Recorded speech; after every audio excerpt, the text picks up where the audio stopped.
तो सांग मैंने बर्तमान आपण मैंने जानी शीत सीजन चली शीत सीजन रे मनीष शीतर रक्षा पाइबापे निजे केते सारा शीत वस्त्र पिंधि थाए से चदर हो स्वेटर हो सॉक्स हो तो किंतु तेल बोतल कौन अच्छी तेल बोतल से रंधा तेल हो कि मखामखी तेल हो तो से थंडार जो से थंडा सही पारे जहाँ फल कि तेलटा पूरा बोतल भितर पूरा बसी जाए आम व्यवहार करने जिते भी जाऊ तो ताकू प्रथमे निआर टिके सेकिना तरली थाऊ तापर व्यवहार करूँ तो ये अवस्था आमर रंधा तेलर बोतलर अवस्था देखंतु तो तार प्रकृत आकार ठारू टिके परिवर्तन ता भितर आसी तो ठंडा तो वर्तमान माने जस्ट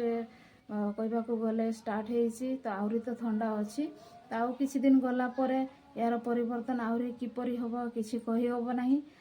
बात तो सही है। तो आपण मानक घर मानकर तेल बोतल अवस्था कौन एमती कमेंट रे निहाती जणाइबे।